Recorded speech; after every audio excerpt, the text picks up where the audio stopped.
And it works. It's very enjoyable. I do feel it's more satisfying with Soul Blazer, because with Soul Blazer you become such an overpowered god that it's an adrenaline rush of pure overpowered goodness. Here it's not exactly the same result, as much as it still works. So yeah, I feel this Illusion of Gaia is a game that I really feel to be in the mood in order to play it sometimes.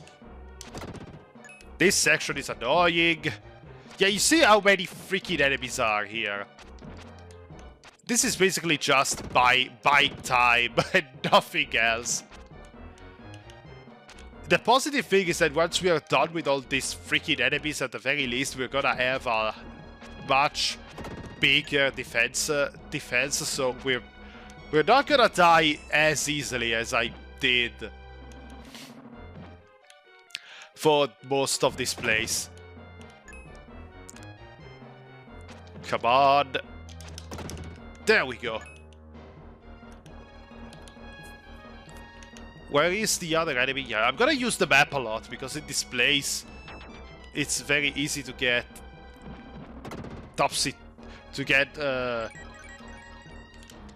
going around, turned around a lot. And now let's move on to the inner side. And this is the garden. 39 enemies in this place. Jesus, this is just... Ugh. There we go, at least now it seems like the heads are coming out more easily. It seems. Come on.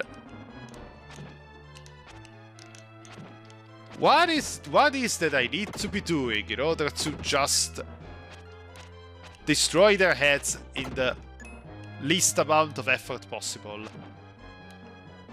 Now, if I try to... I have to reach the... There's a dark space block here that we need to reach in order to make this a bit easier on us. By... I do mean a bit, because this place, as you can see, is very labyrinthian. A lot of the roads is... The road is basically closed off. There you go, stupid... Oh, there you go. 2 fake bushes even here. When you once it get rid of all the fake bushes, it gets a lot easier to navigate in this place. But still, they are really hard to spot. The map that shows you the enemy location really is your best friend here, because goddamn. And I hate these flies. Just stay still in one place and let me kill you. Oh, hi, Light Gaia. Give me some replenishment. I do need it. Yeah, I want to continue my journey. I'm free then. Come over here. Oh my god. Why is it set to no by default? There it is. At least with free that I have one. I have Darkfire that I can spam in order to get some of these... more sparse enemies around the map.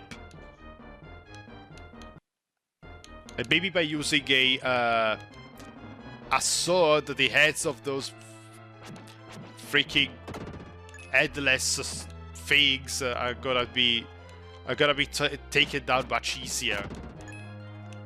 25 enemies. Woo! Greenlit! An area so big! I really wanna know. God damn it. This is probably my least favorite area in the entire dungeon, because really it's nothing but an open space with enemies. But at the very least I do like the scope of this place. It really makes it feel like this place is really just a gigantic temple. Which, if I recall correctly, Angkor Wat is very freaking big. It is a real temple in the real world. I never been there, but would be freaking cool to visit in person. Some of these places are just... There's something mystical about it that I really... It really tickles my sense of imagination. I don't know. Maybe it's just maybe the Tomb Raider vibes. I don't know. If I recall correctly, you do have Angkor Wat as a location in Tomb Raider 4 at the very beginning of the game with Von Croy. It sucks that there's a tutorial, but it was one of the best areas in the game. At least the only one that wasn't freaking Egypt. I do love Last Revelation, but there are some things about it that can get quite tiring while playing it, and the lack of variety really does make a number on you after a while, because it really is all entirely in Egypt. I did enjoy though how open it was. It was the first game to really start opening up the maps. Instead of going level to level, you have areas. Alexandria of Egypt is just a freaking gorgeous place. And here we are on the inside of the temple now. We've reached the main area, because before it was basically the outside. It was the entrance and the outside walls, and now the courtyard is the first interior, and now we have the main building on the inside. I think there's another building in the innermost layer of the temple. It's really elaborate. I like the scale of this place. For as much as big and chock full of enemies it is, it makes it feel more like a gauntlet than a dungeon. It does really work for the scale and scope of what it's supposed to be. Damn it, that Frida's sword is a gigantic reach. God damn it. And we have a new dark space. Ooh, a new power! What is it? New power for Freedom. Earthquaker can now be used. The Earthquaker is a dark power that only be used by Freedom, the Dark Knight. This causes earthquakes. The enemies won't be able to move for a long time. Push the attack button when jumping down. Ooh, interesting. I mean, feels situational as hell, because we don't always have a place to jump off of from. But it's nice to have for when when you might need it. Making the enemies stand still in order to be taken care of very quickly by Frida is a very welcome power-up, I gotta say. Not that this game is hard. It's hard in any means, but still. Oh, yeah, let's see. We have an edge over here, so we can try using it. Can you please die? Thank you. And there we go. Now this guy cannot move. Thank you. There. I took care of one golem. In much less time than it would have taken me normally. Yay. Yeah, that power-up is so situational that it's basically worthless. Dark Friar is a much more useful skill to have with Freedom.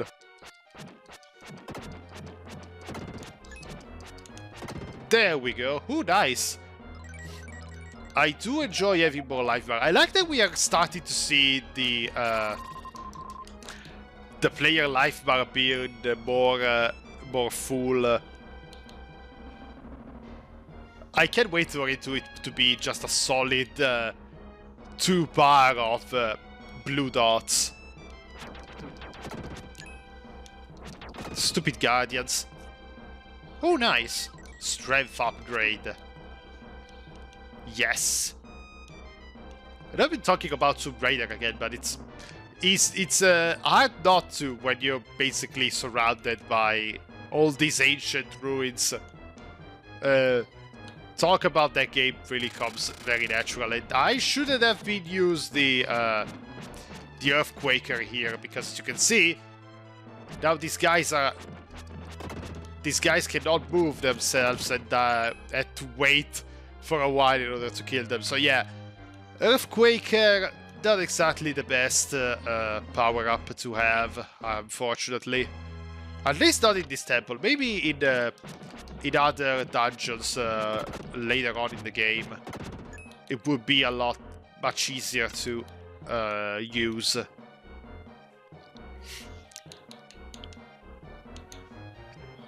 We are very close to the inner side. Yeah, this is the innermost area of the temple. There's still one enemy, but we cannot reach him from here.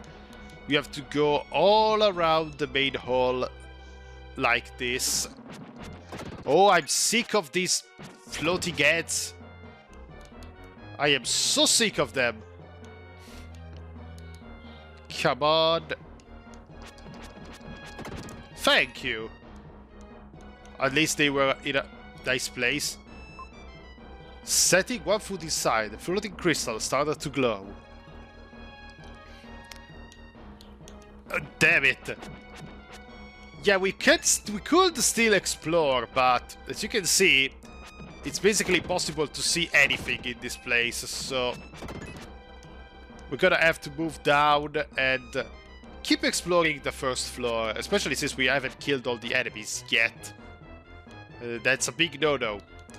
First thing you need to do in this game is always take care of the enemies. And there's also one more that was standing here, hidden around. This fake bush over here. Thank you for the defense buff. I really needed it. And we have a shiny object on the ground. You found the black crystal glasses. Black crystal glasses? You mean like the ones we've used to see the solar eclipse with? I don't know, those just seem as a normal pair of sunglasses to me. The ancient Cambodian sunglasses. I love this. I mean, maybe there did exist something similar to that, but I highly doubt the design was like a pair of freaking Ray-Bans. Oh, come on. Can you please come back? Thank you. Yeah, that's one thing about these running away skulls. If they are set, they move alongside a wall, and if they are set along a wall that is very long, you kind of want them to die instantly. Okay, so now we have to jump down from here because we're gonna need to reach the dark space once again in order to turn back into young Will, because we need the slide in order to continue. This is the second dungeon that we're gonna have to end by playing as young Will, which is weird. I wanna be free then, damn it. I wanna punch the enemies with freedom. What did you say? This is the temple at Angkor Wat. It stands quietly in the jungle and hides its form when people come near. On the top of this floor, you will understand why you made the journey. Okay. Interesting. Sorry, sometimes it happens for me to skip dialogue accidentally. Okay, so now we have to go back to the second floor. You can see how big this place ends up being. Ignore these holes over here because they aren't really helpful. And this is where should we go to continue, but there's still one enemy around that we need to take care of. Come on, come here, come here, come here, come here, come here! Oh my god. You see why I hate them splitting so much. There we go. At least you gave me an extra HP, thank you. Now we should go up, but there was a chest on the first floor. And this is our third red jewel. There's only one red jewel left in this dungeon. We are very close to the tail end. Still a lot of enemies to punch. This section is a lot, has a lot of back and forth with all these running around, jumping from floor to floor. Third floor. As you can see, yet again, we have these pink skulls over here running around. Come on, jump down. Thank you. It's 17. Amazing. This is the best feeling. I like... for as much of a... as much as a giant dungeon this place is... the thing that why I like it the most better, still like it better than Moo, is that you get to use, you get a ton of upgrades right from the get-go. You don't have to wait in order to get stronger. You just get stronger organically the more you move on within the dungeon. So there is a really nice feeling of growth that you don't really get from Moo, because you clean out the areas right at the tail end of the dungeon. Thank you for the red jewel. We got them all. Now there's only one more left that we need to get back at the village, but we're gonna deal with that later.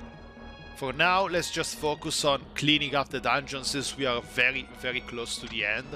I got to 9 lives.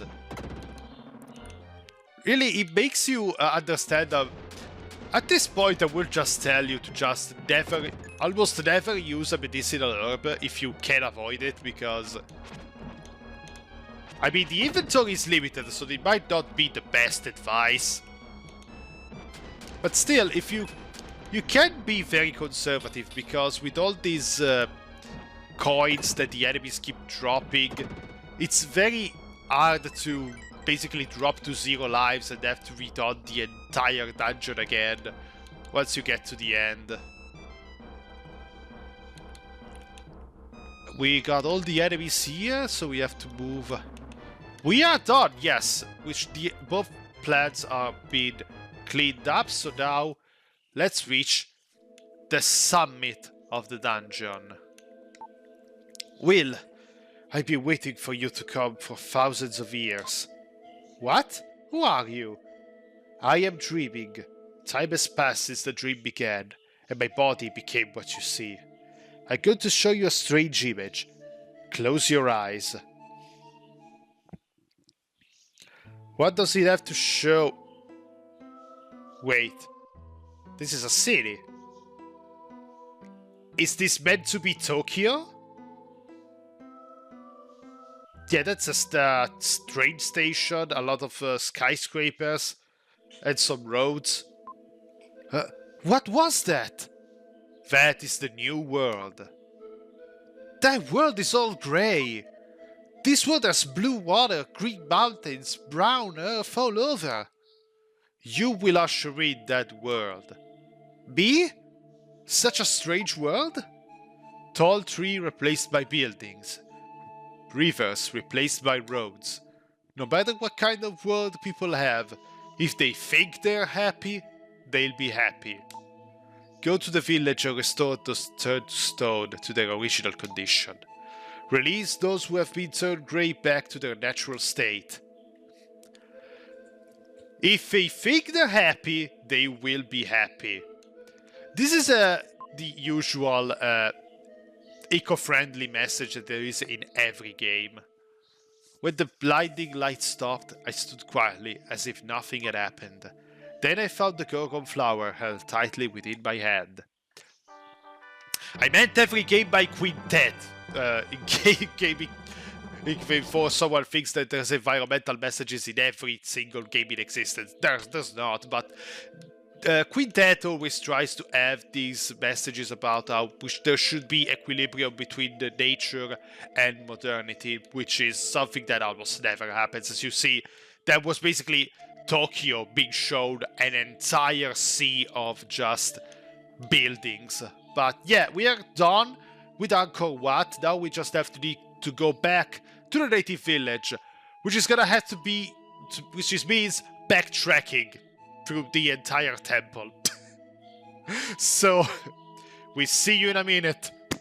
And we are back to the natives village, and as you can hear, the music is much more cheerful because, I mean, they just had a very much pork-based barbecue over here. But with the flower that we had, all we need to do now is go here and talk to these women to basically free them of their petrification status. And now, the entire village has been saved. I use sign language to talk to the villagers. The animals have returned to the forest. They no longer prey on each other. You don't understand? You don't understand? The girl silently offers a red jewel as a reward. And we had our last red jewel! So we are done with this section of the game. It's been quite long, but we managed to do it, and we're gonna see each other in the next part of Illusion of Gaia to continue with our own adventure. I am Markus, take care of yourself everyone, and have a very nice day. I'll see you with the next video.